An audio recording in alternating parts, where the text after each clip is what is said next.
Hey, welcome back to the series that we're doing on folklore. I've been going track by track to see if I can find a deeper meaning within each of the songs. Today we're on track 12, which is titled Mad Woman. So let's just get started.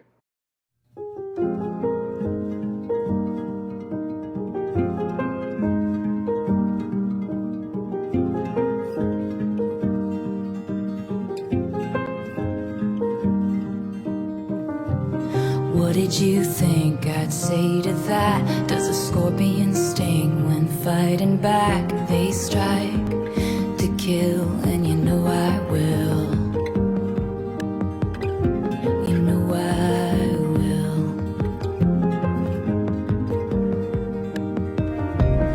What do you sing on your drive home? Do you see my face in the neighbor's lawn? Does she smile? What does she mouth? Fuck you forever. Alright, let me read what I just listened to. What did you think I'd say to that? Does a scorpion sting when fighting back? They strike to kill, and you know I will. So that's kind of making me think of comparing your rage or anger to a very vicious animal. I mean, I'm pretty sure that scorpions, as she just said, they will strike to kill. They're not an animal that you could probably tame, and maybe that's talking about this person's anger or rage can't be controlled or like channeled in a different way. It's just going to come out in the worst possible way. And then, what do you sing on your drive home? Do you see my face in the neighbor's lawn? Does she smile or does she mouth fuck you forever? What do you sing on your drive home? That kind of makes me think of, do you listen to my songs on the radio or do you listen to my music at all? Because the next line kind of says, do you see my face in the neighbor's lawn?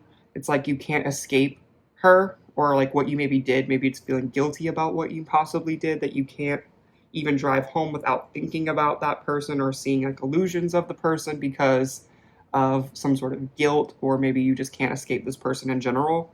That's kind of what I think so far, but let's just keep listening. Every time you call me crazy, I get more crazy. What about that?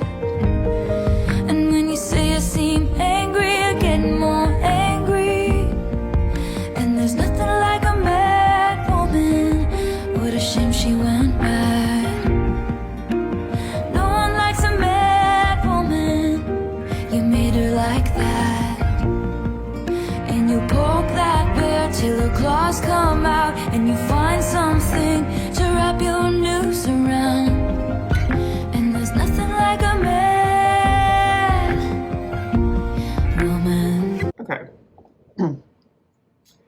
Every time you call me crazy, I get more crazy. What about that? When you say I seem angry, I get more angry. That kind of makes me think of an experience that I feel like I've related to, where you become more of the thing that people are telling you that you are when you're not actually feeling that way. Like, if someone keeps asking why you're mad, that's going to make me mad. If I didn't come up to you and tell you that I was feeling a certain type of way, it's not really up to you to kind of come insert yourself into that business. Sometimes it's nice because someone might be concerned, but like, I get when you're saying, when you're calling me crazy, I'm about to start acting crazy if you're going to keep saying it. Like, yeah, if you call someone crazy constantly, they might start acting a little bit crazy because of the situation that you're putting them in. And then the next line for the chorus would be, and there's nothing like a mad woman. What a shame she went mad. No one likes a mad woman. You made her like that. And you'll poke that bear till her claws come out, and you find something to wrap your noose around. And there's nothing like a mad woman. I feel like she's using mad two different ways, because no one likes an angry woman, but then also saying no one likes a mad woman as in maybe like insane or crazy. And I think maybe she's trying to say that sometimes with women, especially in media, but I guess just in general, sometimes very valid emotions or reactions to certain things will blow up as if it was like more than what it was, when this other person, like a man, might be able to have that same reaction and not really get the same kind of heat for it. But overall, it's seeming like a betrayal to me, because when it says you'll find something to wrap your noose around, that's a very dark way of saying like you're going to find someone to blame other than yourself, I would assume. So it does seem like the woman in this that went crazy is maybe feels betrayed by something.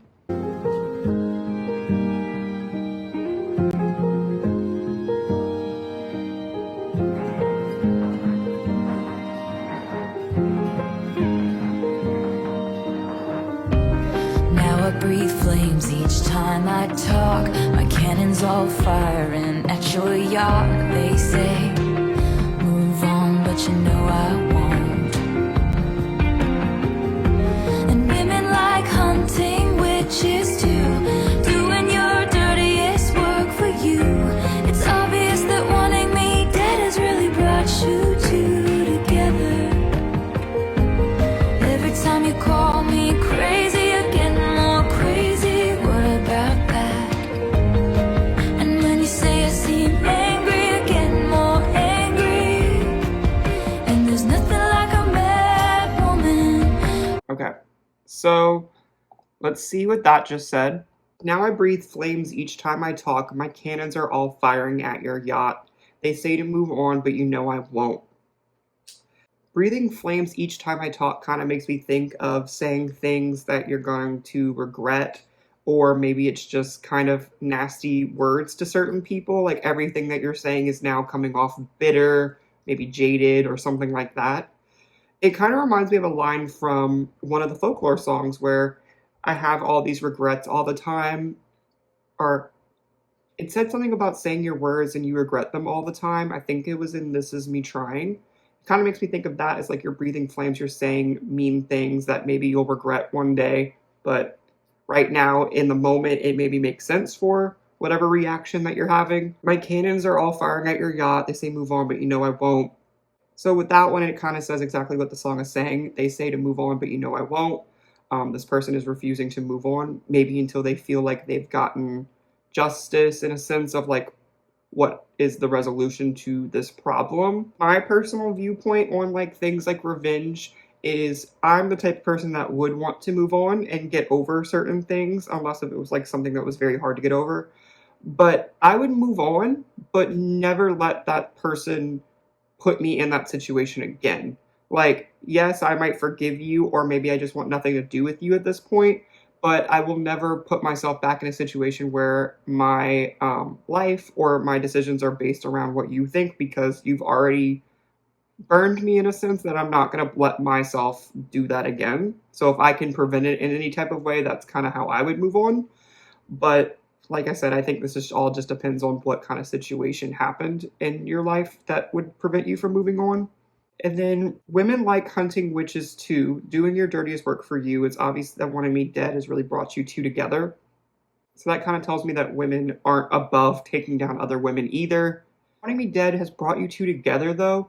Makes me think of a couple and like how their common enemy is Taylor Swift, or maybe this is a made up story, but under the assumption that it's Taylor Swift, the only couple I'm sure everyone would mention I can think of is Kanye West and his wife, Kim Kardashian. They both had beefs with Taylor Swift. I don't know if Kim Kardashian had a beef with Taylor Swift before Kanye West, though, because, like, Wanting Me Dead has brought you two together. They might have already been together at that point. But if someone asked me, like, what real-life couple would I think that is, I'm still going to put my money on them, but I'm not exactly sure. What a shame she went mad. No one likes a mad woman. You made her like that. Then you poke that bear till the claws come out, and you find something to wrap your noose around. And there's nothing like a mad woman. I'm taking my time, cause you took everything from me. Watching you climb over people like me. The master of spin has a couple side flings. Good wives always know. She should be mad, should be scathing like me, but no one likes a mad woman. What a shame she went bad. That end of the song had a lot going on that I want to go back to. As usual, I'm taking my time because you took everything from me. Watching you climb over people like me. Watching you climb over people like me makes me think of someone that's easily taken advantage of. If you're not willing to fight back or stand your ground on certain situations, you can be walked all over, as people say. So saying that the person that made the narrator or Taylor Swift mad, in a sense, is someone that she maybe didn't think would betray her or something like that, and maybe was blindsided, or just allowed this person to or just kind of allowed this person to take advantage of her. The Master of Spin has a couple side flings. Good wives always know. She should be mad. She should be scathing like me, but no one likes a mad woman. With that, it's kind of making me think that the couple that is making the narrator mad, in a sense, is having relationship issues where one of the parties is cheating. It seems like the man of the situation, because good wives always know. She should be mad. She should be scathing. But it's circling back to maybe like this woman is not leaving this awful person, because if she does, she'll become another angry, mad woman in the media or something like that. But that was the end of Mad Woman. I think it's really, again, just about someone that was so betrayed or feels so taken advantage of, in a sense, that no matter what their reaction will be, they're going to be labeled as a mad woman. So maybe it's worth actually living that lie, in a sense of like, if you're going to give me that branding, I'm going to do that. So it's kind of making the best of a situation that you were kind of put in, kind of. But yeah, that's about it. I'm sure I've gotten a lot of these details wrong, so I would love if someone put me in the right direction. But either way, thanks for watching.